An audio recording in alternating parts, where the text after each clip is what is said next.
Desde luego, antes de dar paso a nuestra conferencia magistral, no quisiera yo dejar de mencionar y desde luego felicitar la designación del doctor Octavio González Chón como director general del Hospital Médica Sur. El doctor Alejandro Zavala Reina, designado como director médico, y desde luego los dos impulsores de la bioética y ética clínica en nuestro Hospital Médica Sur. Agradezco mucho siempre al doctor Octavio González Chón su apoyo. Otro anuncio, y me parece importante destacar, las actividades que próximamente habremos de desarrollar, y en la Academia Nacional de Medicina tendremos una conferencia que se titula Guillermo Soberón, bioeticista, y está en el marco de una serie de actividades que la Academia Nacional de Medicina, que preside el doctor Raúl Carrillo, quien también fue miembro de nuestra comunidad y tuviera una actividad muy extensa en Médica Sur. Esto se va a realizar el 5 de agosto de 2025 y estará a su disposición todos los personajes que habrán de participar, revisando el perfil en sus diferentes ámbitos que tuvo el doctor Guillermo Soberón, y que en el centenario de su natalicio pues habremos de recordarle. Desde luego reiterarles, y agradezco mucho al doctor Arturo Mendoza, que preside nuestra sociedad de médicos aquí en Médica Sur, quien nos ha dado espacio para participar y seguir impulsando las actividades tanto de la dirección del Comité de Ética Médica como también del Grupo Colegiado de Ética Clínica, con un simposio sobre tabaquismo en el hospital y desde luego una disertación, información sobre lo que es el Grupo Colegiado de Ética Clínica. La conferencia magistral del 12 de agosto me complace mucho en anunciar un amigo y desde luego miembro de la comunidad de Médica Sur, al doctor Aguilar Salinas.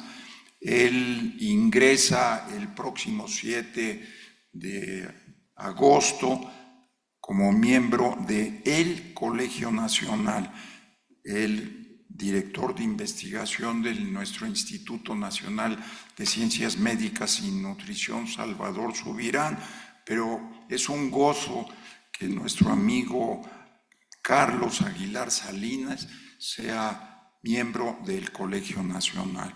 Y desde luego también ha aceptado, será continuidad de la conferencia que hoy habremos de escuchar de la doctora María del Carmen García Peña, directora general del Instituto Nacional de Geriatría, del 21 de octubre a la 1 de la tarde también en este auditorio.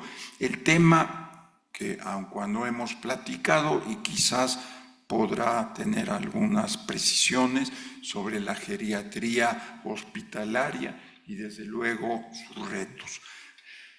Pero algo para mí muy relevante y que desde luego quisiera yo enmarcarlo dentro de las actividades que realiza la Academia Nacional de Medicina con el liderazgo de Raúl Carrillo Esper, es el día de mañana en que habrán de ingresar nuevos académicos a nuestra academia, y por otro lado también que se han distinguido académicos honorarios, gente muy relevante, entre quienes se encuentra el doctor Gianrico Farrugia, que es director general de la Clínica Mayo, y no me cuesta trabajo, pero pues me llena de distinción que también me han concedido como miembro honorario, y lo señalo porque los jóvenes que están aquí el día de hoy y los integrantes de este presidio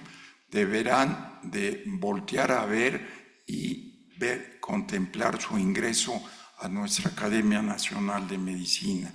El doctor Misael Uribe habrá de presentar al doctor Farrugia, y desde luego destacar que el doctor Misael Uribe también fue presidente de esta corporación que caracteriza a nuestra medicina con orgullo en México.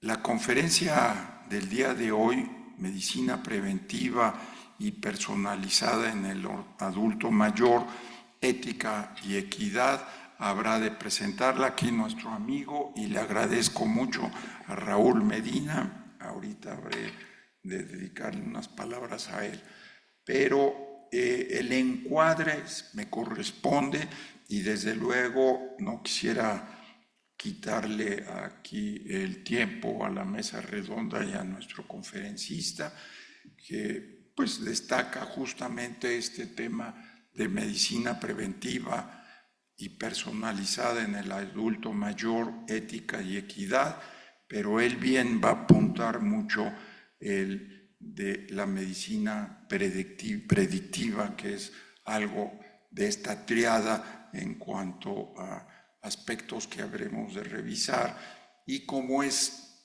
la vocación de la Dirección de Ética del Comité de Médicasur, pues el tema sobre ética y equidad, que siempre será el apellido para nosotros.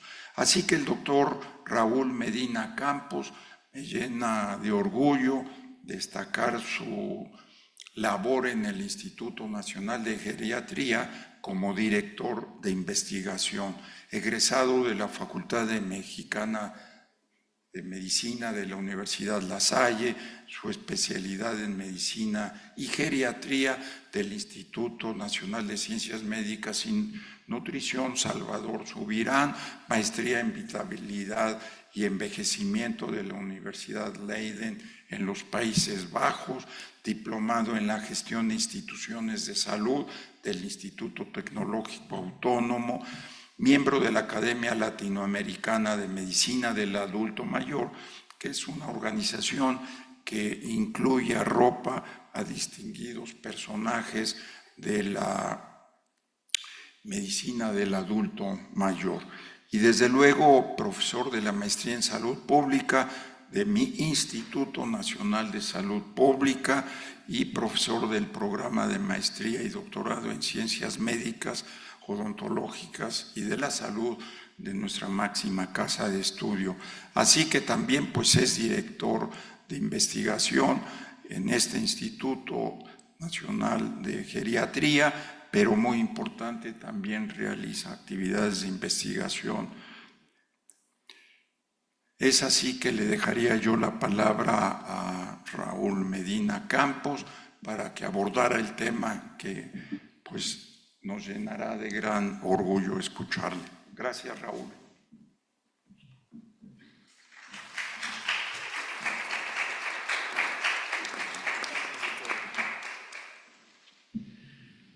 Muchas gracias, doctor, por su muy amabilísima presentación, pero sobre todo por la invitación a este foro.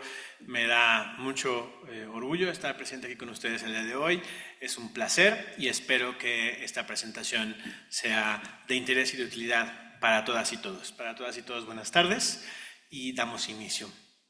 Cuando me invitaron a platicar sobre medicina preventiva y personalizada en personas mayores, específicamente sobre los asuntos o sobre los temas de ética y equidad, me pareció muy pertinente porque los geriatras estamos muy familiarizados con la idea del manejo personalizado, es decir, de adaptar las intervenciones que solemos implementar a las posibilidades, las necesidades y las expectativas también de las personas mayores, desde un enfoque de la medicina centrada en la persona. Trabajamos muy de cerca con los conceptos de medicina integral e integrada, centrada en la persona, es decir, alrededor de sus preferencias, de sus valores, de sus prioridades y no solo de las que identifica el equipo de atención a la salud.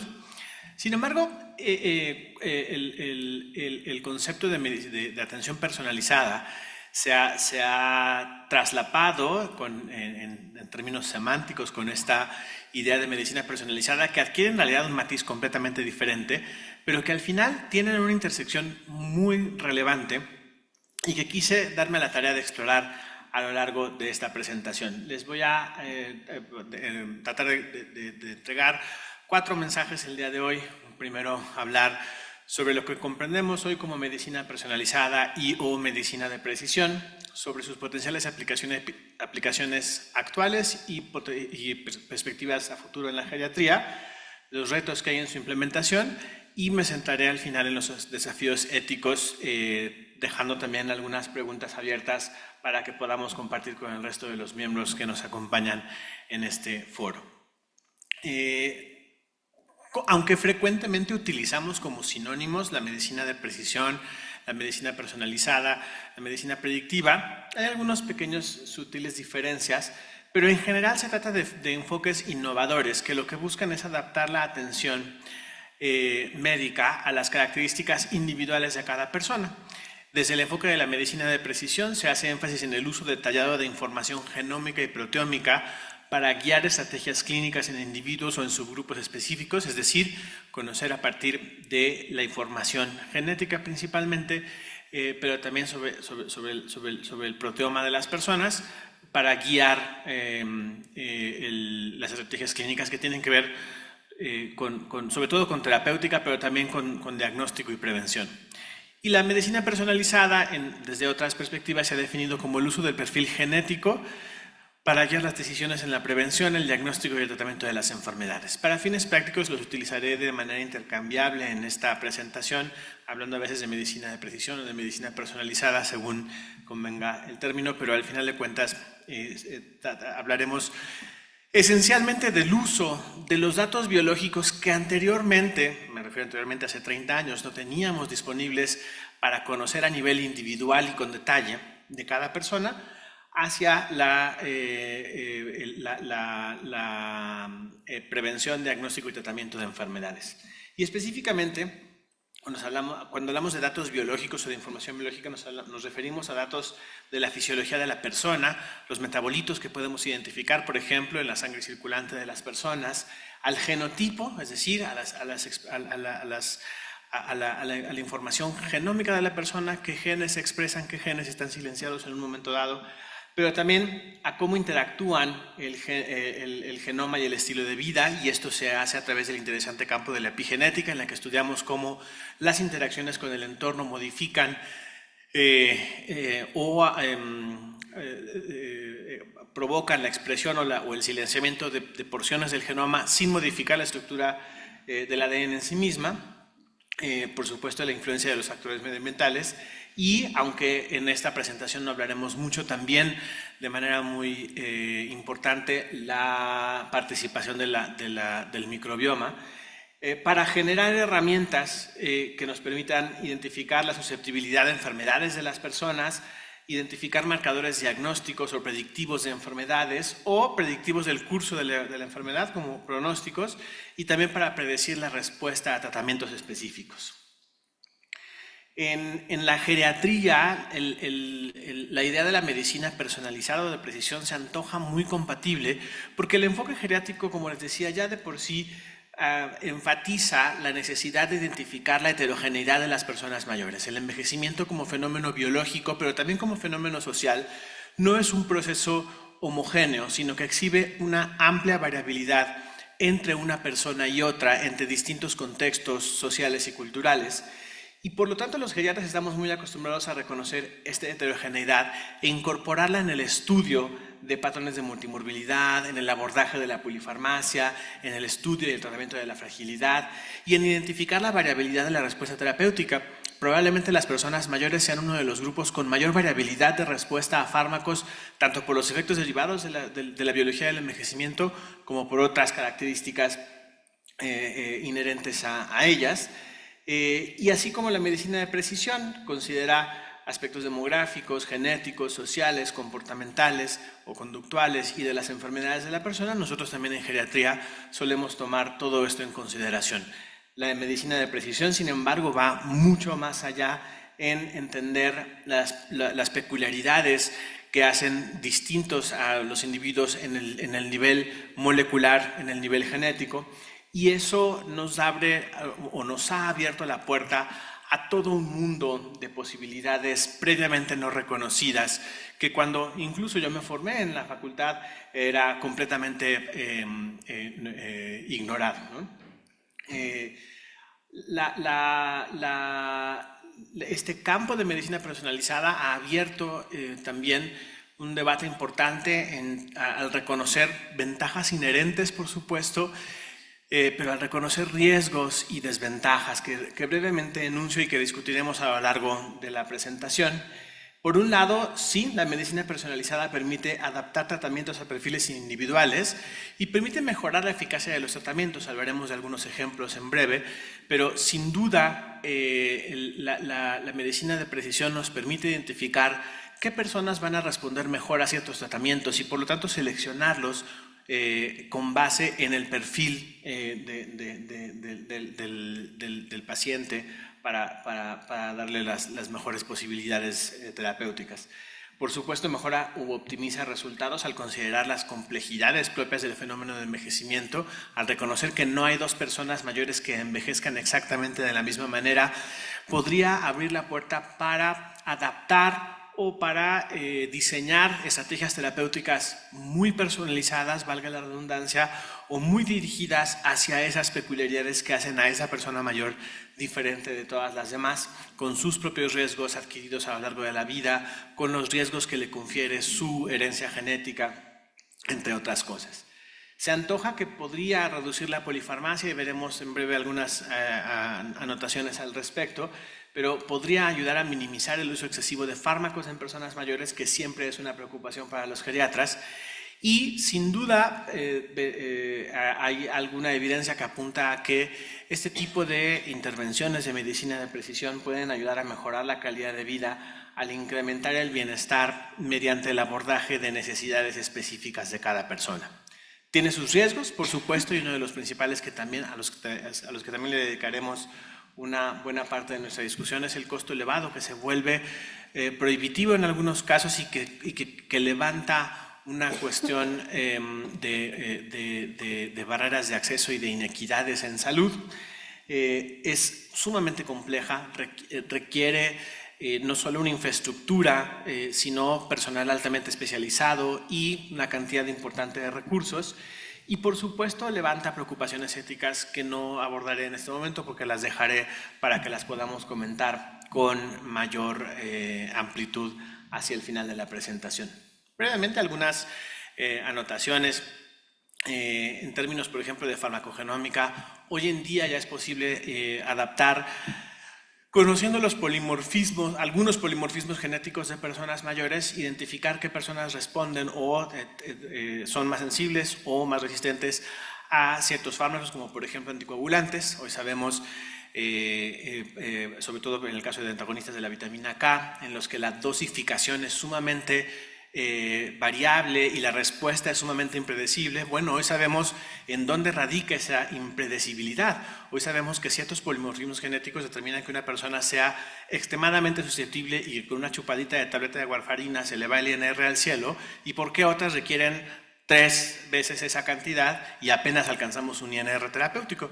Entonces, el identificar los polimorfismos que hacen de susceptibilidad de respuesta a estos fármacos nos ayudan a anticipar cómo planear la dosificación de la persona y por lo tanto reducir los riesgos, por ejemplo, de sangrado o al revés, los riesgos de eventos trombóticos derivados de una anticoagulación inapropiada. Y este es solamente uno de los ejemplos, pero uno de los más reales. Hoy en día esto ya se hace en distintos lugares del mundo y en algunos lugares también en México. Ya es posible conocer estos polimorfismos de respuesta a anticoagulantes, específicamente anticoagulantes antagonistas de la vitamina K por vía oral. Pero no nada más, también en el campo, por ejemplo, de la oncología tenemos, y es probablemente donde más más sólido es el avance de la medicina de precisión en la oncología, la identificación de la expresión de ciertos marcadores, tanto a nivel tisular como a nivel sérico, puede ayudar a elegir terapias dirigidas que mejoran notablemente la supervivencia de las personas, y lo vamos a mencionar también un poquito en la siguiente diapositiva. También se antoja que la medicina de precisión podría ayudarnos a prevenir y estratificar el riesgo, al identificar subgrupos de personas y su susceptibilidad, por ejemplo, a enfermedades neurodegenerativas como enfermedad de Alzheimer y otras demencias. Podríamos hacer intervenciones preventivas que nos ayudaran a reducir el riesgo de desarrollo de estas enfermedades.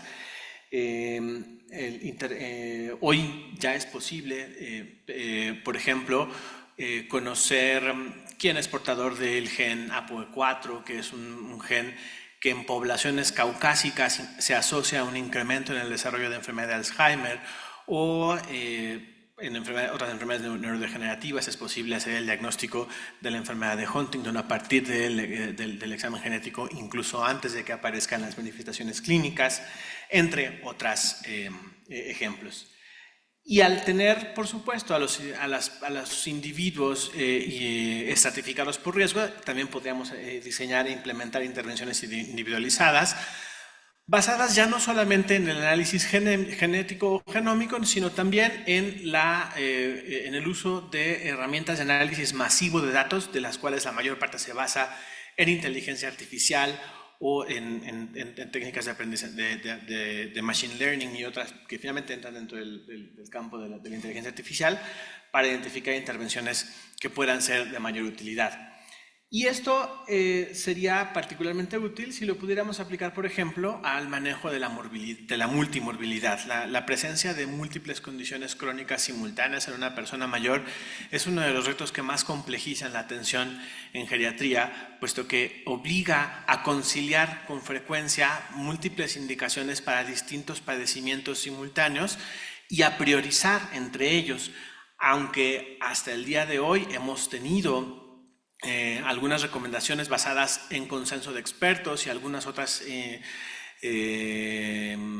ensayos de diseño de algoritmos para manejo de multimorbilidad. Lo cierto es que el uso de técnicas de inteligencia artificial, análisis masivo de datos, de Big Data, para diseñar algoritmos para el manejo de multimorbilidad puede ser uno de los campos más prometedores en términos de la geriatría. Por supuesto, esto implica ciertas reticencias, puesto que en el caso particular de este tipo de algoritmos generalmente se generan en tiempo real, es decir, se genera un algoritmo individualizado para el manejo de una persona considerando toda su información de manera simultánea, y de antemano no se sabe exactamente qué es lo que va a arrojar el algoritmo, y eso puede generar cierta incertidumbre a la persona prescriptora, en este caso el médico, por ejemplo, sobre cómo va a resultar esa recomendación, y por supuesto también a la persona que lo recibe.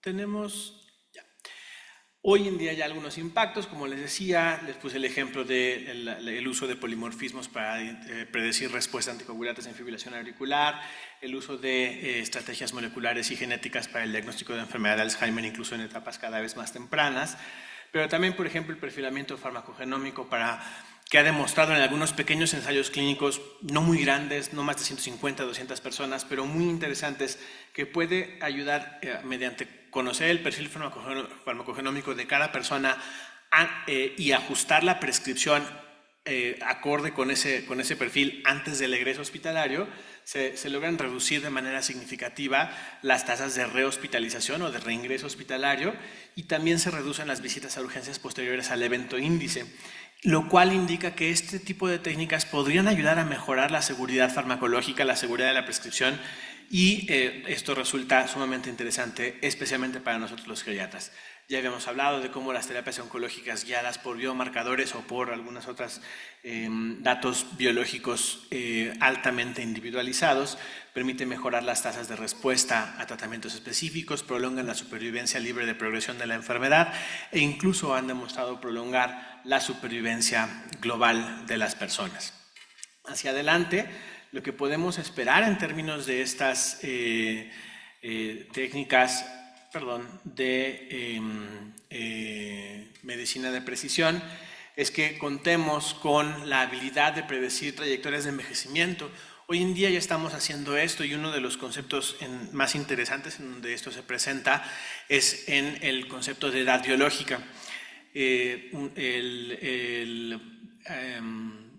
Partiendo del hecho de que no todos envejecemos de la misma manera y que cada uno muestra características distintas de envejecimiento en distintos niveles, en distintos sistemas o aparatos, se han diseñado una serie de técnicas y de métodos para medir o estimar la edad biológica de las personas por contraposición a la edad cronológica, lo cual nos permitiría adaptar todavía más la terapéutica a personas mayores basados en este conocimiento, en sabiendo, a partir de saber que aunque dos personas puedan tener exactamente la misma edad, 75 años pongamos por ejemplo, a lo mejor una tiene una edad biológica mucho más joven y toleraría una intervención mucho más agresiva en el caso de, por ejemplo, ingreso a terapia intensiva o en el caso de una terapia oncológica, mientras que la misma persona, bueno, una persona de la misma edad pero que tuviera una edad biológica más avanzada, por el acúmulo de mayor daño biológico, epigenético, molecular o como quiera medirse, requerirá una intervención más moderada, a pesar de que ambas tienen la misma edad, pero sabemos que esa diferencia en la edad biológica puede significar también una diferencia en pronóstico y en tolerabilidad a los tratamientos. Entonces, y aunque el día de hoy no hay un consenso sobre cuál es la mejor forma de medir la edad biológica y distintas técnicas utilizan distintas aproximaciones, como por ejemplo cambios epigenéticos, marcadores somatométricos o marcadores séricos. En fin, existen una gran variedad de técnicas para medir la edad biológica que se denominan relojes biológicos. Sin duda, esto parece ser uno de los campos más prometedores en términos de gerociencias hacia los próximos años. Hay quienes argumentan que en algún momento podremos abandonar el concepto de edad biológica en geriatría, de edad cronológica en geriatría, y utilizar más bien la edad biológica como una guía para prescribir tratamientos y como una forma de estratificar el riesgo de nuestros pacientes. Esto implicaría, por supuesto, la integración de datos multiómicos, proteómica, metabolómica, farmacogenómica, genómica en general. Podríamos también encontrar la mejora en el diagnóstico temprano de enfermedades, aunque eso también tiene ciertas implicaciones éticas que platicaremos más adelante, pero habrá quien quiera conocer, por ejemplo, qué tan probable es que desarrollar algún tipo de demencia, habrá quien no quiera saberlo. Identificar fenotipos geriátricos, a los geriatras ya nos encanta mucho esto de trabajar con los fenotipos, por ejemplo el de fragilidad, pero el hacerlo a partir de datos mucho más duros y reproducibles podría ser también interesante para incorporar en este asunto de las trayectorias de envejecimiento y las edades biológicas. Personalizar los tratamientos, por supuesto, que es nuestra tarea de todos los días, pero en la que podemos hacerlo con una manera mucho más intensa. Y eventualmente también desarrollar ensayos clínicos de medicina de precisión, es decir, incorporar en la generación de evidencia las herramientas de medicina de precisión para identificar candidatos ideales para intervenciones específicas y medir sus desenlaces de manera dirigida. Todo esto con el objetivo de procurar la optimización de la atención a las personas mayores. Esto, sin embargo, no está exento de ciertas barreras y ciertos problemas. Hoy en día ya tenemos identificados algunas barreras para la implementación de la medicina personalizada y es natural que estas barreras surjan y así como estrategias para superarlas, pero de manera muy importante para entenderlas.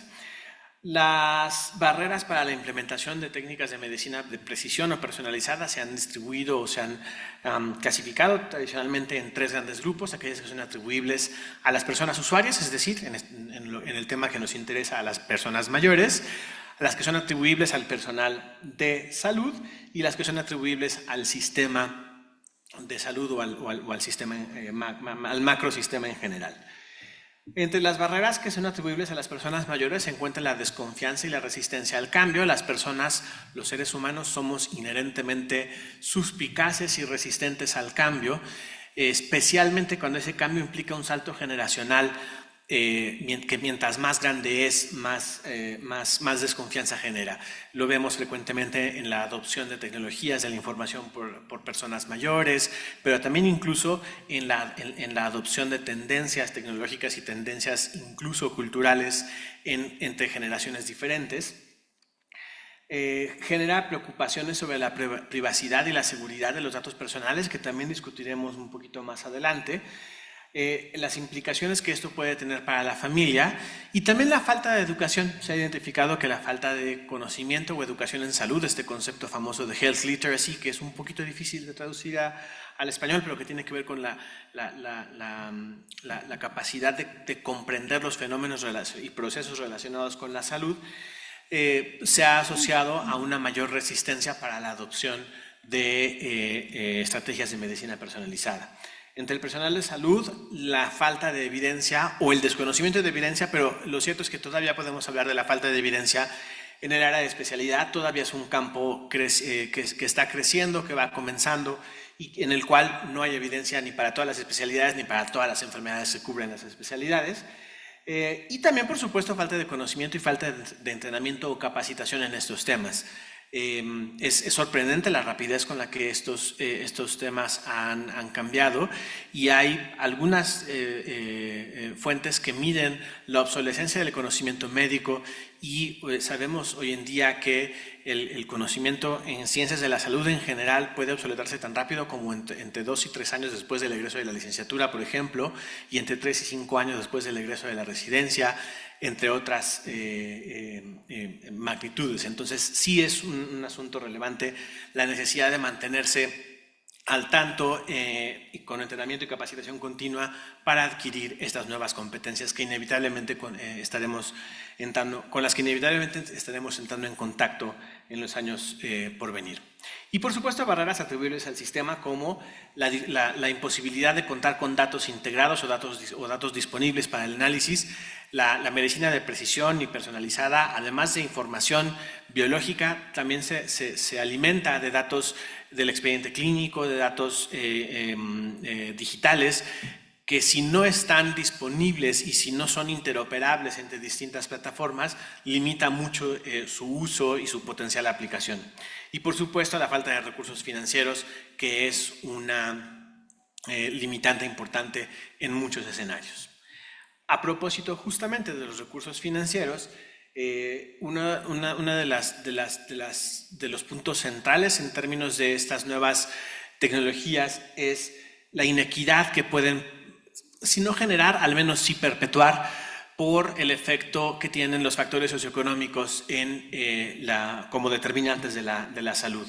Las inequidades socioeconómicas impactan de manera directa en la posibilidad de implementar la medicina personalizada y pueden generar o exacerbar, un acceso desigual o inequitativo a la medicina, que si de por sí hoy en día ya existe, puede profundizarse a partir de la implementación o la adopción de estas tecnologías. Sabemos que el bajo nivel socioeconómico, particularmente el ingreso bajo, está asociado con un menor acceso en términos generales a la atención a la salud, pero sobre todo a la atención a la salud de más avanzada, de más alta especialidad o más moderna, por así llamarla.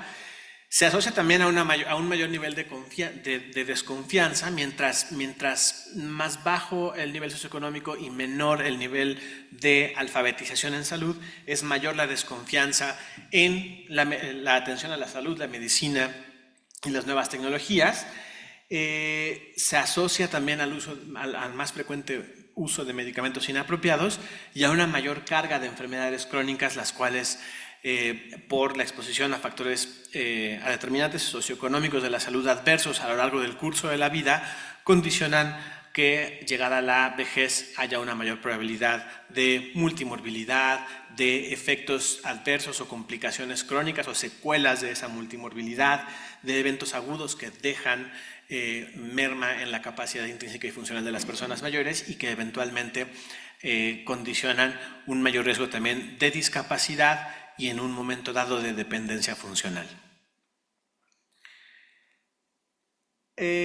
Hablaremos entonces ahora con el resto del panel sobre los desafíos éticos de la medicina de precisión y me gustaría distribuirla en estos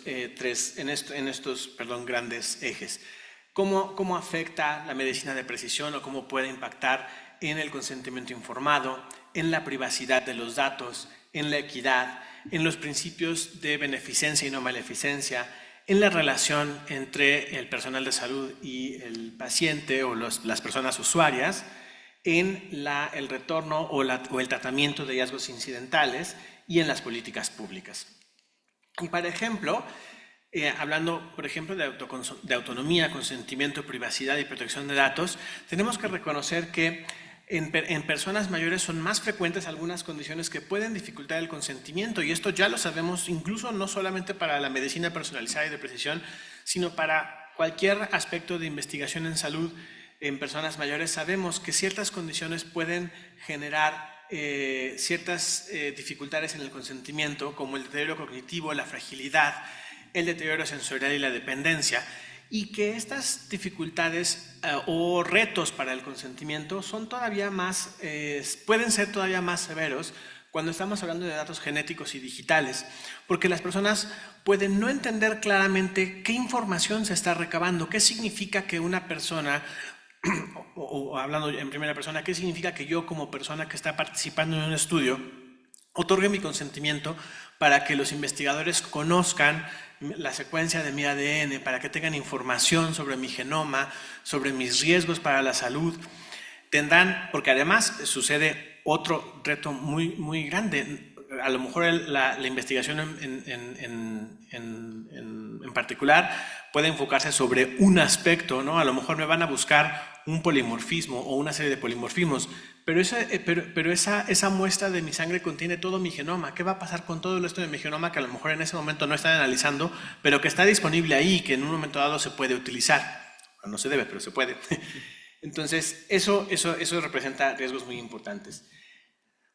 En el caso, como les decía, del uso de inteligencia artificial y minería de datos para generar recomendaciones individualizadas para intervenciones terapéuticas o preventivas, ya sea basadas en datos digitales o en información biológica, también puede haber dificultad para entender qué información se está otorgando y puede poner en riesgo la autonomía en la toma de decisiones. También puede comprometer la capacidad del personal de salud para adherirse a esas recomendaciones o para interpretarlas y prescribirlas, porque finalmente incluso en los escenarios en los que se utilizan inteligencias artificiales para generar recomendaciones clínicas, quien acaba prescribiéndolas es un personal de salud, no es la inteligencia artificial. Y entonces uno como personal de salud, ¿cómo se siente prescribiendo una intervención que se generó mediante un algoritmo de inteligencia artificial en tiempo real para esa persona en particular? Los datos sómicos en general, los datos genéticos, epigenéticos, requieren un manejo seguro y privado. El potencial para volver a identificar incluso datos previamente anonimizados y hacer mal uso de la información es mucho mayor que con los datos de salud convencionales que recabamos hoy en día en el proceso de atención clínica o en otros proyectos de investigación. Y entonces eso levanta ciertas preguntas. ¿Cuál es el límite del consentimiento para el uso de los datos biológicos? Si yo autorizo que se utilice una muestra mía para cierto análisis, ¿qué previene o qué evita que alguien más haga un análisis complementario que no estaba originalmente contemplado? ¿Y qué alcance tiene eso en términos de mi información, pero también en términos del avance de la ciencia? ¿Quién y cómo resguarda la información sensible? Cada vez se vuelve más complejo por la gran cantidad de data que se recolecta, garantizar que esa información está segura, por un lado, y que además se mantiene privada. ¿Cómo evitar el mal uso de la información biológica obtenida en la medicina de precisión? ¿quién le va a amarrar las manos a alguien que quiera conocer mi riesgo de enfermedad de Alzheimer para otorgarme un seguro de gastos médicos mayores en el futuro? ¿O quién le va a impedir a un vendedor de fármacos que conozca mi perfil para que me ofrezca un fármaco que me va a reducir el riesgo de desarrollar cáncer de próstata dentro de 50 años, por ejemplo? No sé, este tipo de riesgos asociados al mal uso de la información biológica son importantes, y aunque suenan de pronto casi como de ciencia ficción, lo cierto es que como humanidad ya hemos transitado por esos caminos, ¿no? Si no, pregúntenle a Henrietta Lacks y sus células HeLa, que hoy en día siguen circulando por todo el mundo sin que la mujer haya sabido nunca jamás que sus células de cáncer de tiroides se iban a utilizar, ¿no?, para cultivos celulares. Entonces, no son temas que estén más allá de la frontera solo porque los veamos en el futuro. Es que ya hemos transitado por ahí. Como humanidad ya hemos transitado por estos caminos. En términos de los principios de de beneficencia, no maleficencia y el impacto en la relación médico-paciente, todavía tenemos evidencia insuficiente sobre el beneficio de la medicina de precisión en la mayoría de las enfermedades y condiciones que afectan a las personas. Cada vez se incrementa el nivel de evidencia disponible, pero lo cierto es que estamos lejos de tener intervenciones de precisión para todas las enfermedades y todas las especialidades. Pero el conocimiento de la información genética representa también otros riesgos. ¿Qué hacer con información que de pronto podemos conocer y que no sabemos exactamente qué significa? Hay una gran cantidad de información potencialmente descubrible o potencialmente hallable cuyo significado podemos no conocer, al menos no en el presente. ¿O qué pasa si esa información pudiera resultar en estrés o en graves daños a la salud mental de una persona? Les mencionaba hace un momento sobre la posibilidad de hacer diagnóstico de enfermedad de Huntington en personas que tienen familiares con la enfermedad. Es una gran discusión porque incluso se han documentado y publicitado casos de personas que deciden quitarse la vida cuando conocen su estado de portadores de la enfermedad, incluso antes de haber desarrollado ningún síntoma, solamente porque saben que el portar la enfermedad mediante una prueba genética los hace saber que eventualmente desarrollarán la enfermedad, así como sus familiares de primer grado en generaciones anteriores. Entonces, esta información puede ser potencialmente dañina, y si hoy el ejemplo de enfermedad de Huntington es relativamente único, probablemente dentro de unos años esto se expanda para cualquier otra enfermedad neurodegenerativa en la que seamos capaces de identificar con precisión qué personas tienen más riesgo o qué personas con certeza desarrollarán una enfermedad neurodegenerativa, no en el momento en el que hacemos la prueba, sino probablemente meses, años o décadas después de la prueba. ¿Qué hacemos con esas personas? ¿Desean conocer su resultado o no desean conocerlo? ¿Deben o no conocerlo? Y esto desarrolla o levanta dilemas éticos importantes. El uso excesivo de herramientas informáticas e información biológica sistematizada de manera por inteligencia artificial, como les decía, puede comprometer, por otro lado, el enfoque de atención integral centrada en la persona que caracteriza la geriatría, y nos puede hacer alejarnos un poco de esta mística que de alguna manera ha caracterizado a la geriatría en el mundo, a riesgo de la despersonalización de la relación médico-paciente, con los consecuentes deterioros de la confianza, la comunicación y el proceso de la toma de decisiones compartidas, que hasta ahora sigue siendo un pilar central en el proceso de atención a la salud de las personas. Y entonces eso nos pone a pensar, ¿cómo evitamos el deterioro de la relación médico-paciente en el área de la medicina personalizada y de precisión? ¿Qué hacemos con los hallazgos incidentales de significado incierto o de implicaciones graves para la persona?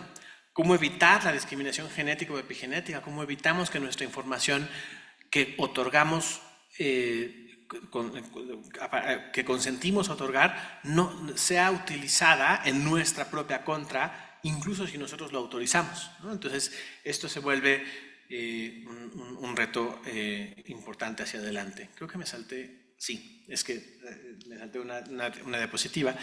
Y por otro lado también están los retos en términos de la equidad y la justicia. La medicina de precisión, como les decía, puede profundizar o disparar nuevas disparidades en salud, especialmente entre personas mayores. El acceso a las técnicas de diagnóstico avanzadas y terapias dirigidas está ciertamente limitado por factores socioeconómicos, principalmente el nivel de ingreso, pero también, por ejemplo, el nivel educativo, el sitio en el que residimos, entre otros. Hoy, por ejemplo, en geriatría, una de las grandes revoluciones es cada vez una mayor disponibilidad de técnicas para el diagnóstico de enfermedad de Alzheimer, pero lo cierto es que las técnicas diagnósticas siguen estando disponibles para una muy pequeña minoría en nuestro país. Prácticamente nadie hace, por ejemplo, un PET amiloide en México y muy pocas instituciones hacen marcadores de líquido cefalorraquídeo y casi nadie hace marcadores séricos para enfermedad de Alzheimer, independientemente de la discusión que prevalece sobre la efectividad, la precisión diagnóstica de estos marcadores, pero que inevitablemente se está refinando conforme pasan los meses y los años. Esto levanta esta pregunta: ¿quién decide cómo se regula el acceso o cómo podemos mejorar el acceso a la población a estas técnicas avanzadas de diagnóstico que no están disponibles en la mayoría de los casos? Otra, los sesgos humanos se ha demostrado, vuelvo a frasearlo, se ha demostrado que los sesgos humanos se trasladan también a las inteligencias artificiales. En experimentos con inteligencias generadoras de imágenes o con inteligencias generadoras de texto, es evidente que los sesgos, como por ejemplo el sesgo de la cultura patriarcal o los sesgos que se centran a favor de las personas caucásicas o la discriminación hacia personas de minorías por distintas razones, son trasladadas también a las inteligencias artificiales, y eso puede resultar en discriminación sistémica a personas mayores, especialmente las más vulneradas. Y eso nos hace preguntarnos qué poblaciones aportarán la evidencia para la medicina de precisión en geriatría y qué poblaciones se beneficiarán de sus resultados. Les recuerdo el ejemplo del desarrollo de fármacos para VIH. La mayor parte, bueno, no la mayor parte, una gran cantidad de ensayos clínicos se hicieron en poblaciones muy desfavorecidas, particularmente en África subsahariana, y los beneficios de la terapia antirretroviral tardaron mucho en llegar a las poblaciones en las que se hicieron los estudios clínicos originales. Hoy en día incluso, acabo de olvidar el nombre, pero la inyección semestral que se utiliza como profilaxis preexposición, que recientemente fue aprobada por FDA, podría representar un ejemplo. El acceso, por el costo que representa, el acceso a las poblaciones más desfavorecidas va a ser muy limitado, y justamente son esas las poblaciones que más necesitan o que más podrían beneficiarse de estas intervenciones. ¿Cómo procurar entonces el acceso al diagnóstico avanzado y a las terapias dirigidas en una era en la que pareciera que el propio avance profundiza las disparidades y las inequidades en salud? Entonces, estas son un poco las preguntas que traigo y que me gustaría comentar con mis compañeros en el panel. Por el momento, por mi parte, eso sería todo. Les agradezco muchísimo la invitación y ahora me gustaría pasar a la discusión por parte de mis compañeros del panel. Regreso para dejar las preguntas aquí disponibles.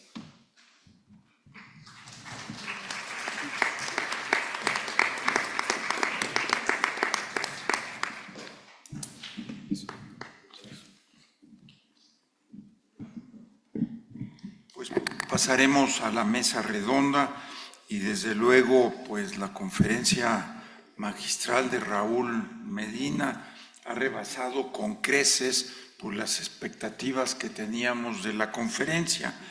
Yo no quiero dejar de resaltar pues la presencia de Marisol Valdés Escárcega, que siempre pues ha estado apoyándonos con gran entusiasmo a toda esta parte de la equidad, de la ética clínica aquí en Médica Sur.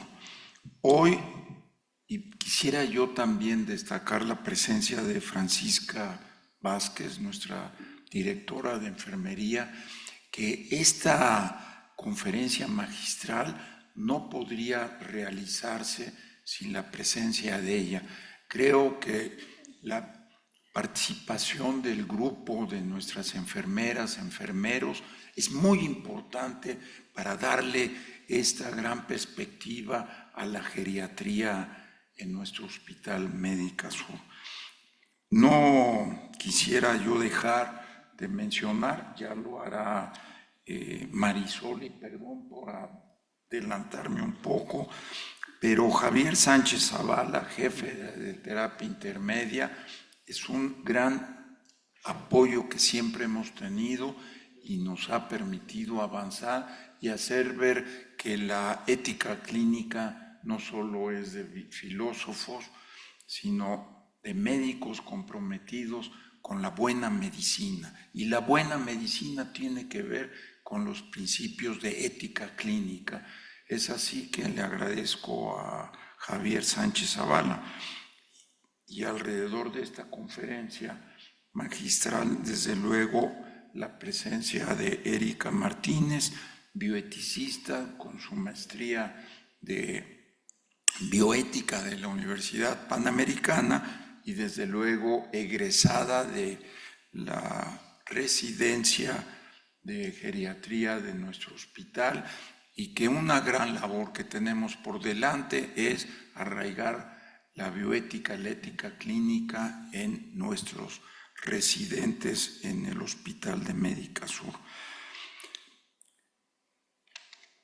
Aldo, pues jefe de tercer piso de geriatría, y que desde luego también pues el impacto que le genera el tener pacientes más allá de la geriatría, y que desde luego pues quisiera yo dejarle la palabra a Marisol Valdés y pedirle que ella presente si quiere hacer uso de la tribuna o desde ahí. Pero algo que me ha impactado mucho es desde luego lo que resaltó Raúl Medina, es el impacto negativo que puede tener el acceso de hoy a la inteligencia artificial.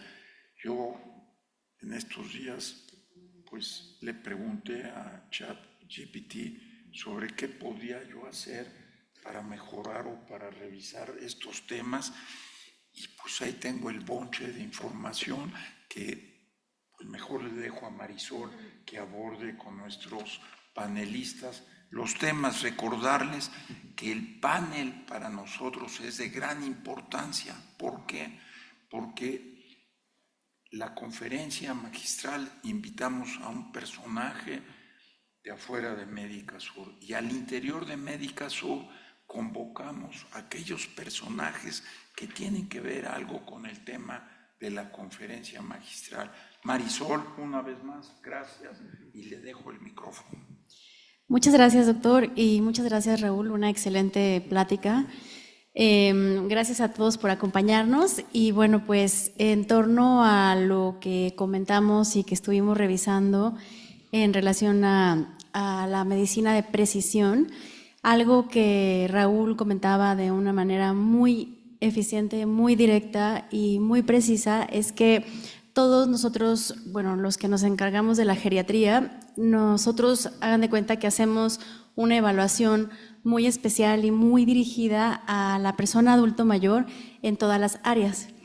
Y a partir de allí, que es esta valoración geriátrica integral, nosotros hacemos marcadores pronósticos en la parte clínica, marcadores pronósticos en la parte de laboratorios, y también pues marcadores, dependiendo del paciente, enfocados en la enfermedad. Podemos mandar y solicitar estudios especiales desde la parte genética, desde la parte de imagen, que actualmente pues ya auspiciados y mejorados por la inteligencia artificial. Eso sí, se hace aquí en el hospital. Y bueno, pues tenemos un equipo muy grande y especial de expertos en la geriatría. Francis, como la jefa de enfermeras aquí del hospital, no nos dejará mentir que aproximadamente el 40% de los pacientes que ingresamos en Médica Sur son personas adultos mayores. Entonces ya estamos viendo la evidencia que Aldo revisa en el piso de geriatría, que es día con día, pues la entrada-salida de pacientes adultos mayores, un piso especial para personas mayores donde están las enfermeras y todo el personal capacitado para atender a las personas, y a sus familiares. Aquí es bien importante eso, que en la medicina de precisión de repente también se vuela un poco ese hueco, no es hueco, pero es como ese nicho tan grande de oportunidad que es el trabajo con la familia y el cuidador, que es donde cuando queremos adaptar todas estas medidas de tecnología nueva, de tecnología de precisión, es donde tenemos que apoyarnos nosotros para poder ver qué capacidad tienen las personas de poder hacer ese tipo de estudios para llegar a un diagnóstico preciso lo más adecuado. Yo siempre he comentado con los residentes, con los estudiantes y con todas las personas a cargo en la docencia, que entre más cercano tengamos un diagnóstico de precisión de una persona, más le vamos a poder ayudar. Aquí nosotros nos tenemos que mover en torno a todas estas, pues a todos estos temas tan delicados que trató ahorita Raúl, en términos de autonomía, en términos de protección de la información, en términos de consentimiento informado. Y el hospital, digo ahorita seguramente también Javier Sánchez es el jefe de la terapia intermedia del hospital, también regula algunas otras cosas en la parte de cardiología del hospital, y no me dejará mentir, digo, ahorita vamos a ver su participación. Las enfermedades cardiovasculares en las personas mayores implican un reto bien grande, porque la medicina de precisión en el adulto mayor, en cuanto al uso de dispositivos nuevos para mejorar valvulopatías, para mejorar lo que comentaba Raúl, de cuál es hacer el estudio de farmacogenómica para ver qué paciente le ayuda o no determinados medicamentos, es algo súper interesante, porque ya de verdad llegan a estos estudios y te dicen, el metoprolol no es bueno para este paciente, este anticoagulante tampoco. Entonces ya es una vista tan grande que, bueno, es compleja, por lo que comentabas, Raúl, de la parte de la cuestión económica. Y bueno, pues otra cosa es, ahorita vamos a platicar también contigo, Erika, precisamente eso, o sea, cómo será el llegar a la mayor parte de las personas en relación a poder ver cuándo dar determinados diagnósticos. Nosotros, y en base a esta medicina de precisión, como les decía hace un momento, entran estos dilemas éticos de como decías, Raúl, bueno, yo le voy a decir a una persona que tiene el alelo para enfermedad de Alzheimer o alguna otra enfermedad crónica, y qué va a pasar con su estado de estrés, con su estado de calidad de vida. Digo, que nos comente Erika si en esta balanza, en la mejoría de los factores de riesgo, a lo mejor podemos retrasar el inicio de la enfermedad versus la presencia del estrés y la ansiedad. Entonces, no sé si gustas empezar contigo, Francis, para ver el impacto del personal de enfermería en el manejo del adulto mayor en Médica Sur, y tú cómo ves al servicio de geriatría en esta parte de medicina preventiva y personalizada.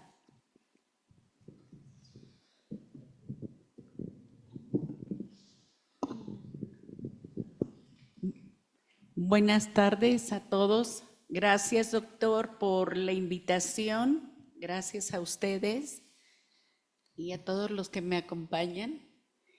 Pues enfermería, estamos tratando todo el tiempo de estar a la vanguardia con todos estos temas. Sin embargo, hay algo que yo les comento de todo lo que nos acaba de presentar el doctor, que todo esto de la inteligencia artificial ayuda muchísimo al tratamiento de fármaco. Sin embargo, el tratamiento en todo lo que son los laboratorios, lo que usted decía, doctora, de las enfermedades que a futuro pudiesen suceder, bueno, pues ahí tenemos la incógnita de si se le dice, no se le dice. Ese es un dilema ético. Sin embargo, también enfermería, dentro de esto, estamos siempre buscando, doctora, que hacer más de lo que hacíamos hoy día. Hoy día buscamos con el paciente geriátrico, ya no nos quedamos en en el protocolo, por ejemplo, de prevención, en el protocolo de caídas. Ya nos fuimos más allá. El hospital maneja un protocolo muy bien hecho. Sin embargo, que usted nos ayudó, nos lideró, ya vemos a otro nivel la prevención de caídas. Ya vemos, no habíamos nosotros visto la enfermedad que le llamamos de caída, ver el sistema neurológico. Son muchas cosas que ya la enfermera en geriatría, y también lo hemos ampliado a los otros servicios que estamos trabajando con ellas. El otro muy interesante también dentro de esto de geriatría es la demencia. Tratamos de que también la doctora nos ha involucrado en esta participación, donde hemos entendido más al paciente geriátrico, lo acompañamos mejor con otra visión de atención en enfermería.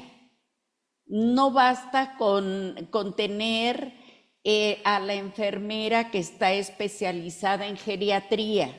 Hoy día, con todo lo que usted nos presenta, tenemos que seguir avanzando, tenemos que estar muy al pendiente cómo se va a reformar la inteligencia artificial, cómo logramos nosotros también como enfermería prevenir y acompañar y cuidar a nuestros pacientes de geriatría. También otra de las cosas, no podemos olvidarnos, porque aquí trabajamos mucho, es la educación del paciente y el familiar. Entonces ahí hacemos que cuando se nos va ya nuestro paciente, consideramos que ya el familiar va a ir más preparado para atender a su paciente en su casa. Y bueno, pues yo espero que le hayamos contestado, doctora, y nosotros seguimos aquí muy contentos, siendo proactivos, porque queremos aprender mucho.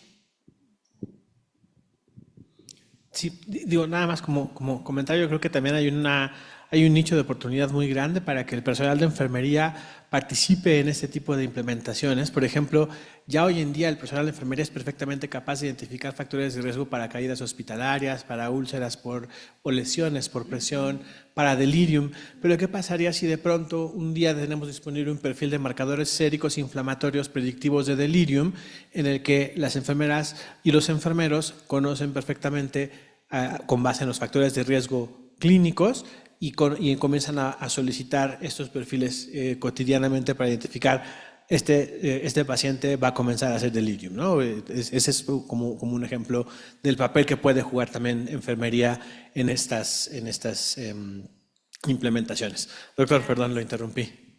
Sí, muchas gracias por la invitación también al doctor. Miren, hablando un poquito ya de la experiencia que hemos vivido en el tercer piso, que es en el piso de unidad de geriátricos agudos, pues actualmente pues vemos esto de la farmagenómica un poco alejado, pero como bien decía Marisol, ya se acercan varios pacientes de hospitalización con sus perfiles y efectivamente no es totalmente determinante de no dar o dar de más o dar una dosis adicional de algún fármaco, pero sí las personas están muy atentas a qué se está administrando, ¿no? Entonces, eso también hasta cierto punto nos da a nosotros oportunidad de tener ciertas precauciones, pero también en algún punto he visto, por lo menos en este par de casos que me ha tocado vivir, que les genera un poco más de ansiedad al paciente, ¿no? Les genera incertidumbre también saber la introducción de nuevos medicamentos que tal vez no se encuentran en esta lista de funcionamiento. En este caso, me parece que era del funcionamiento del complejo enzimático del citocromo P450, y son pruebas que se hacen en saliva, ¿no? Hacen en hisopado. Entonces, sí, efectivamente, yo he notado que hay actualmente una tendencia, y esta era una persona de alrededor de 72, 73 años, y sí, tenía muchas precauciones en cuanto a su manejo. Eso, por un punto, creo que para farmacovigilancia fue también algo muy útil, que vean actualmente que existen estos perfiles, que tenemos que empaparnos, que es necesario conocerlos bien, porque definitivamente va a ser una situación a considerar, ¿no? Seguramente también con Javi habrá algunos pacientes que ya se han acercado con estos perfiles. Hablando un poquito más del deterioro cognitivo, pues afortunadamente aquí en el hospital pues hay varias herramientas para justamente lo que platicaban. Biomarcadores séricos sí los tenemos el PET, y actualmente no hemos iniciado pues la clínica de memoria que está también impulsando Marisol con otros compañeros geriatras. Pero bueno, también la disponibilidad de estas pruebas, como bien decía, genera también algo de problema en cuanto a la introducción a la población general, ¿no? Entonces sí tenemos que considerar algunas cosas ahorita que lo pone en la mesa, sí me parecen cuestiones muy interesantes. También a quién se le va a ofrecer ese tratamiento por los efectos adversos que puede generar sobre todo el biológico. Entonces, pues sí, ya no es un tema que parece tan lejano, ya para también los compañeros residentes y compañeros de enfermería, ya es un tema que está muy cercano a nosotros, y hay que tener precaución también en la aplicación clínica, ¿no? Creo que ahí vamos a tener que seguir viendo las evidencias, viendo los estudios clínicos, viendo si es la población a la que tratamos parecida a la nuestra o ya involucra también a población como la que nosotros vemos, porque también entender que en Médica Sur tenemos un perfil un poquito diferente de población mexicana, ¿no? No son las mismas recomendaciones para todos. Entonces, creo que desde mi punto de vista ya lo veo un poco más cercano a esto, y como saben, la medicina geriátrica pues es una medicina ya de por sí personalizada, y con estas nuevas herramientas se va a volver todavía más individual. Sí, esa es mi percepción en este momento.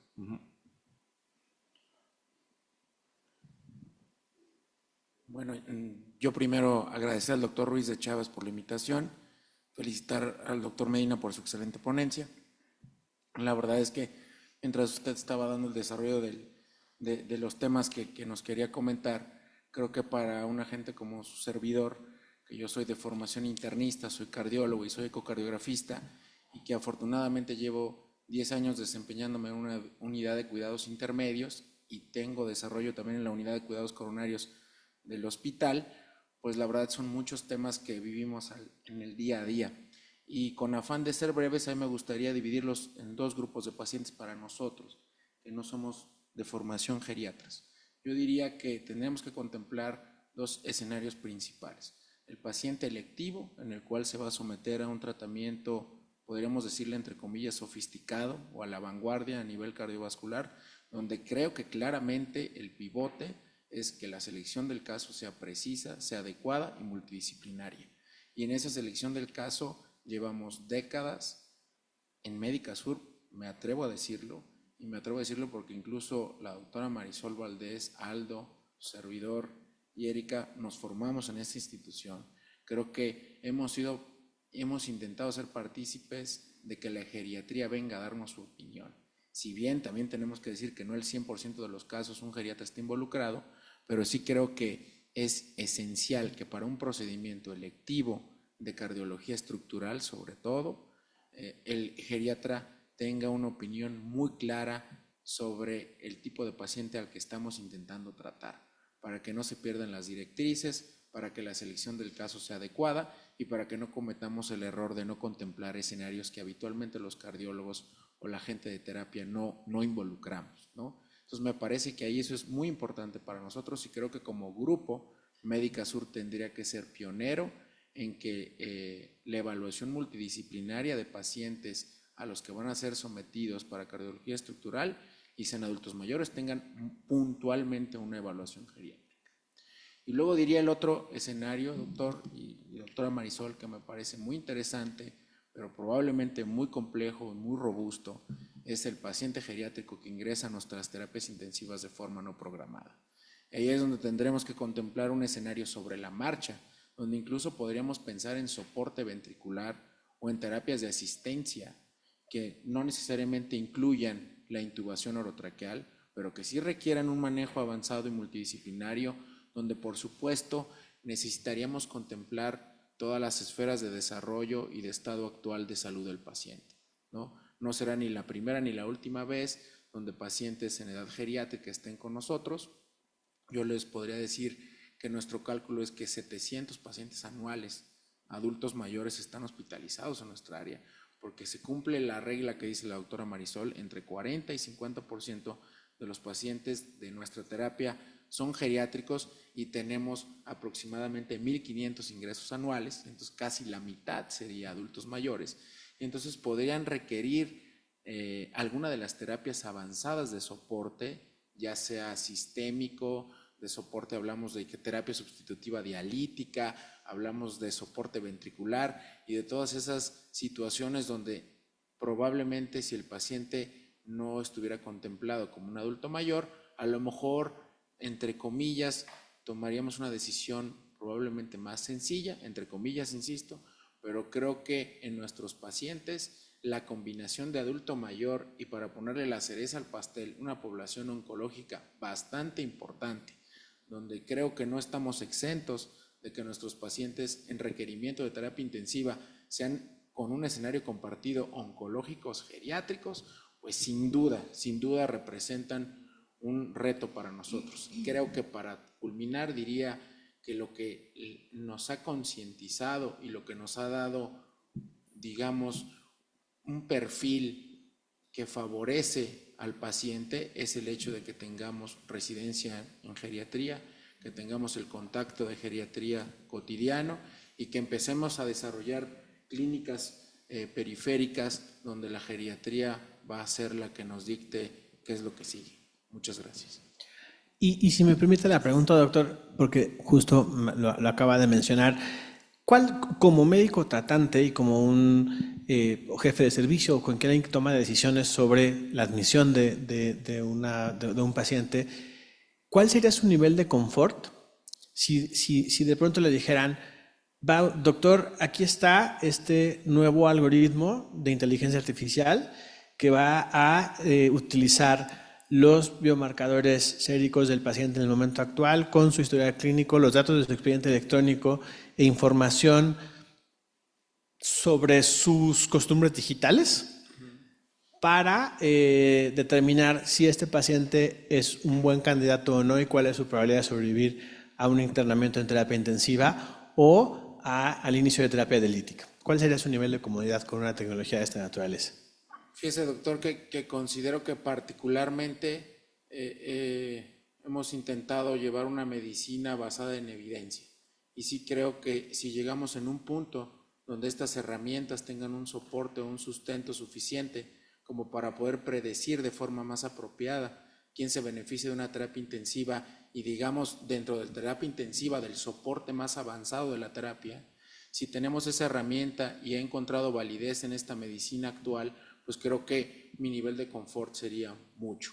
Donde me atrevería a contestarle es donde me siento completamente desarmado, es cuando veo un paciente que ingresa de modo electivo para la colocación de una válvula percutánea o de un sistema de cierre de una válvula y me pareciera que el contexto del paciente es que solo lo vio un cardiólogo y la edad del paciente tiene 90 años. Ahí es donde me siento desarmado, doctor. Ahí es donde siento que a lo mejor no estamos lo suficientemente robustos para poderle dicho en conjunto al paciente: esto es lo que toca.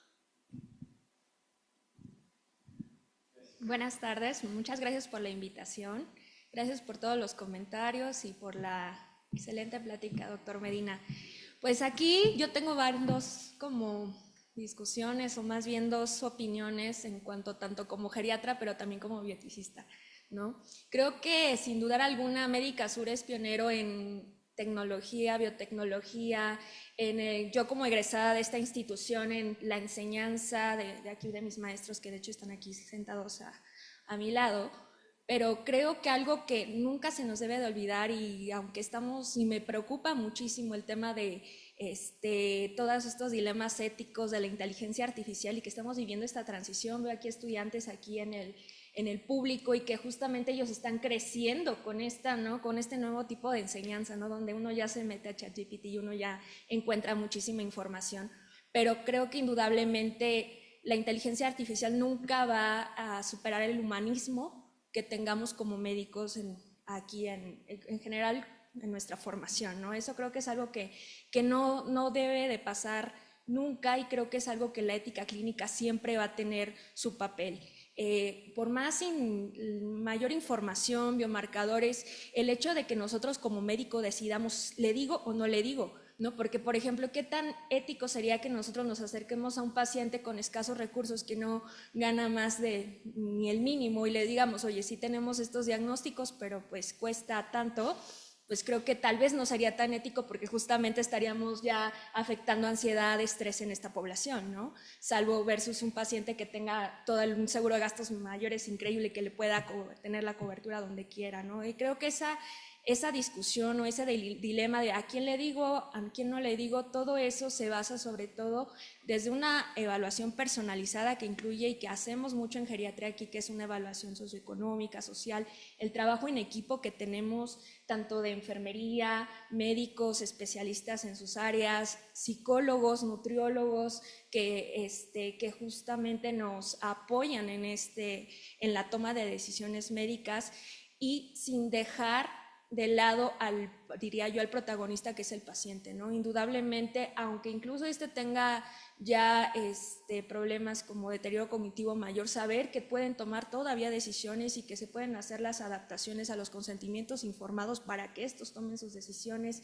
Nosotros desde un inicio, hablo desde médicos como médicos internistas, ¿no? Que incluso ven pacientes en etapas tempranas y decidir directrices anticipadas, la voluntad anticipada. Creo que eso nos ayuda muchísimo tanto como médicos, decir, bueno, nuestro paciente ya dijo que sí, que no, o incluso los cuidadores y los familiares. A mí me preocupa muchísimo llegar con ellos, incluso de decirles, oye, vamos a tomar esta decisión, incluso terapias pues invasivas, y decir, ¿qué hubiese querido? Y si tal vez ya la autonomía se encuentra un poquito vulnerada por el estado de salud actual, se vuelve un dilema ético, ¿no? De que tanto las creencias y los valores como médicos, pero también las creencias y valores que tiene la familia, ¿no? Y entonces ahí hay discrepancia, y creo que finalmente ahí en ese punto de deliberación, y eso es donde la ética clínica tiene un gran papel. Muchas gracias.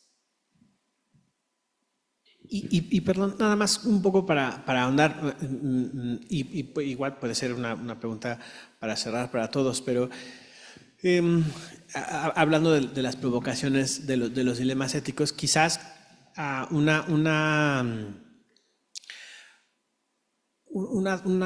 medida precautoria, por lo menos en el escenario actual en el que nos encontramos, en el que la medicina de precisión está comenzando a ganar terreno, aunque aún se siente lejana, pero no tarda en realidad mucho en estar más omnipresente, sería, antes de tener que llegar a preguntarnos, ¿le digo o no le digo?, es, ¿lo busco o no lo busco?, ¿no? Quizás antes o sea, el detenernos y preguntar si vale la pena una intervención diagnóstica, terapéutica, preventiva, de medicina personalizada o de precisión, estar seguros que vamos a tener las respuestas para cada escenario posible al que nos podamos enfrentar, porque de lo contrario quizás no sea la mejor decisión. No sé qué opinan ustedes.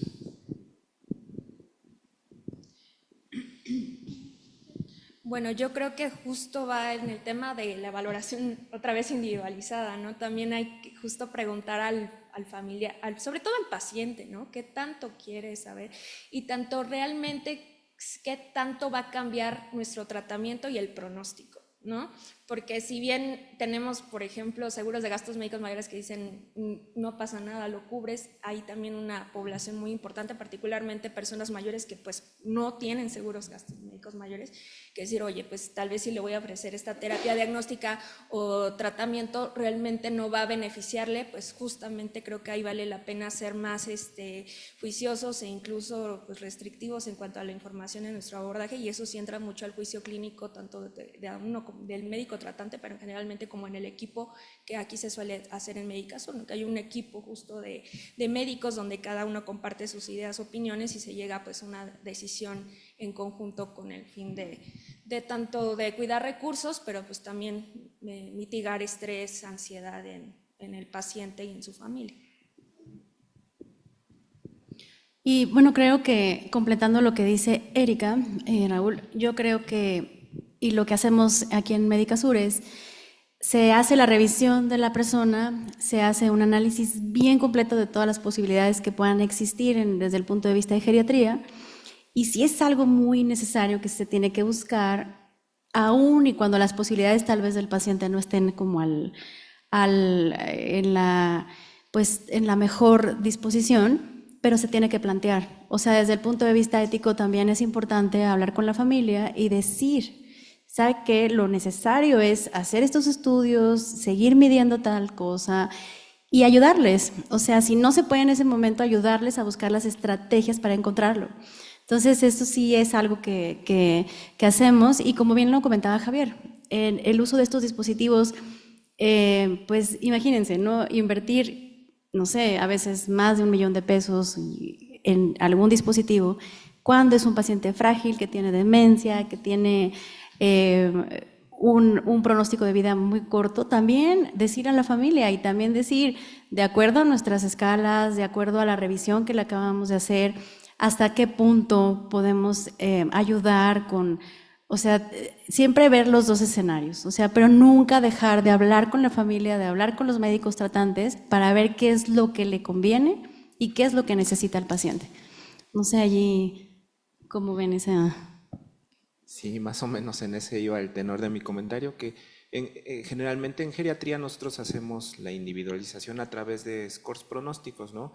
Tenemos tanto de funcionalidad, nutricionales, scores de sobrevida, ¿no? Y de hecho mucho de la bibliografía, ahorita que tuve que poner un poquito más de énfasis a ver justo el tema de la medicina de precisión, pues hablan de eso. Finalmente, en personas muy mayores, a lo mejor estos perfiles pues ya ocurrieron, desafortunadamente ya es comparar el fenotipo, o sea, la enfermedad, ya con su mapa genómico, ¿no?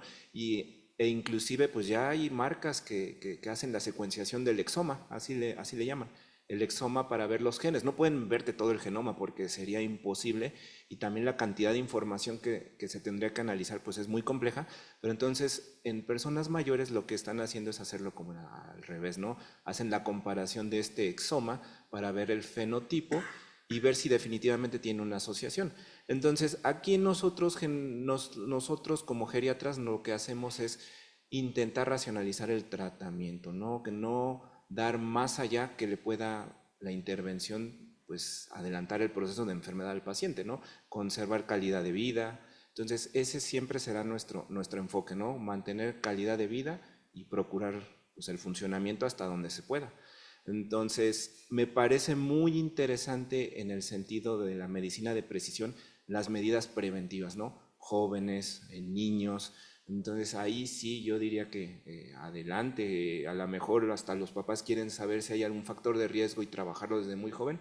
Uy, ahí ya entraríamos en otro tema, pero sí me parece bastante interesante, y muchos de los temas de la bioética pues se mencionaron en su enlistado, y creo que todos esos puntos son muy importantes para pensarlos una vez o varias veces cada vez que estemos ante un dilema como el que tenemos actualmente, ¿no? En discusión.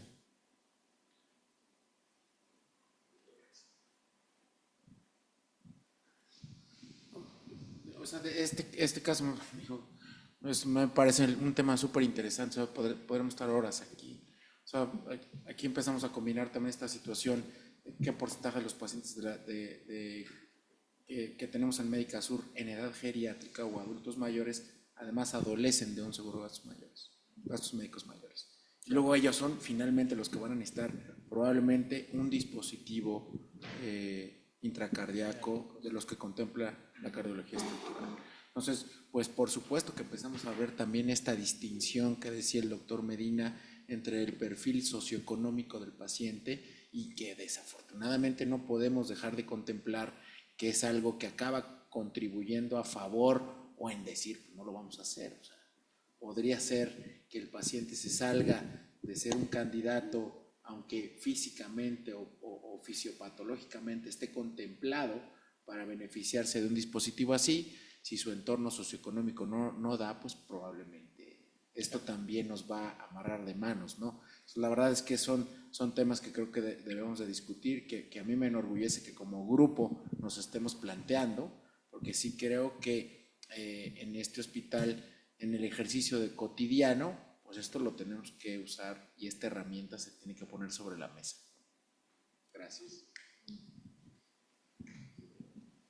Bueno, en cuanto al criterio de enfermería, yo estoy también convencida, doctor, que aquí los doctores tienen que decidir seleccionar qué pacientes. Sin embargo, se debe de tomar en cuenta todo el tiempo. Para nosotros es muy importante el familiar.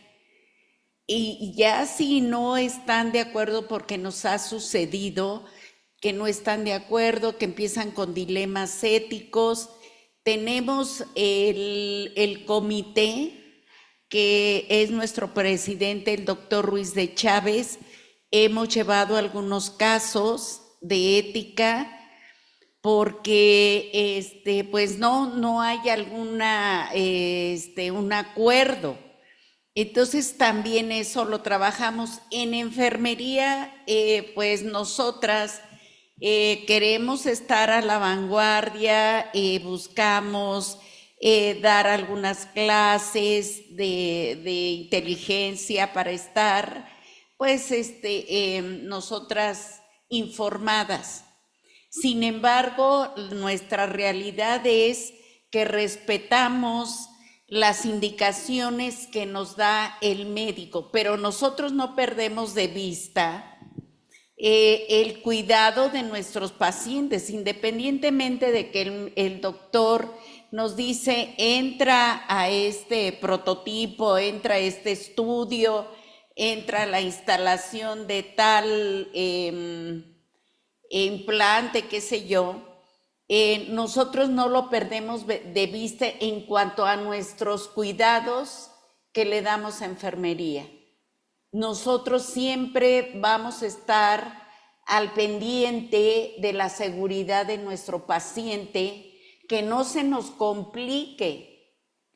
Todo lo que nosotros tengamos en nuestro tramo de control, lo vamos a trabajar con el paciente.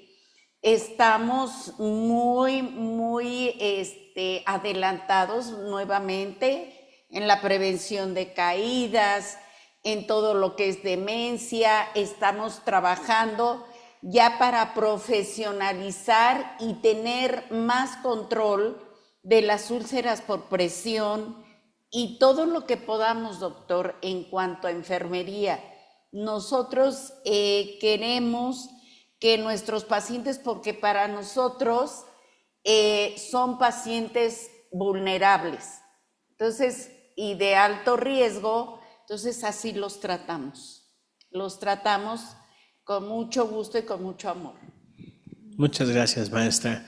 Y gracias a todas y todos por acompañarnos el día de hoy. Creo que hemos llegado al límite de tiempo que teníamos disponible para la sesión. No sé si quieran agregar algo más, Marisol. Bueno, pues agradecerle al doctor Ruiz de Chávez y al doctor Raúl Medina por esta, como dice Javier, esta incesante preocupación por estos temas. Y pues gracias por acompañarnos y pues gracias, doctor. Gracias, doctor.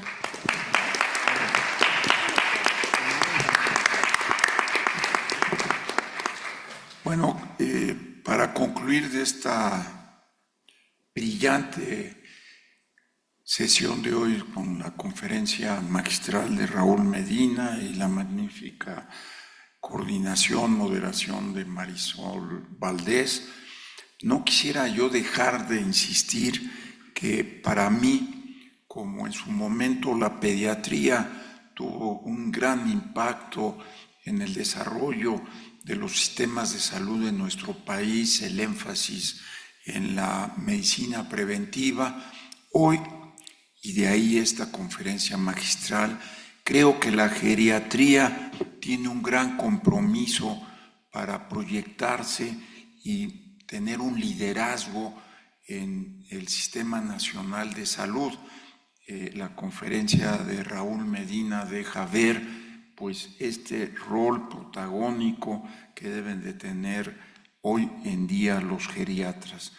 Auguro que el futuro de los sistemas de salud en nuestro país tendrán que estar marcados por este énfasis de la medicina geriátrica y que desde luego tendrían que apuntar, como lo señalara Francisca Vázquez, nuestra directora de enfermería, en privilegiar la formación, la capacitación, darles las herramientas a nuestras enfermeras, a nuestros enfermeros.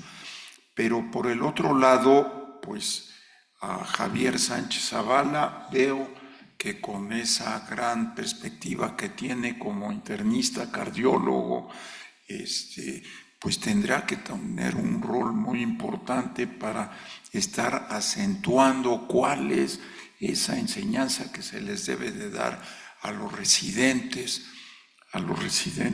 de las diferentes especialidades y desde luego a los de geriatría. Pero la preparación que tiene Erika Martínez en el área de geriatría, en el área también de bioética y una maestría que también ella ha ido pues arropando e incorporando en su formación profesional de directrices para la gestión de la atención médica en nuestro país.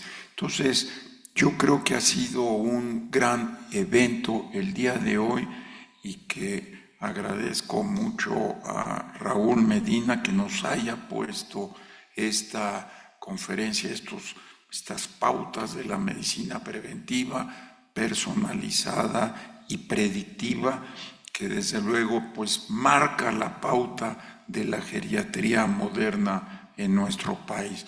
Una vez muchas gracias y pues a ustedes no quisiera yo ponernos a sus órdenes y agradecer a esta conferencia magistral y a este panel tan brillante que ha sido el día de hoy.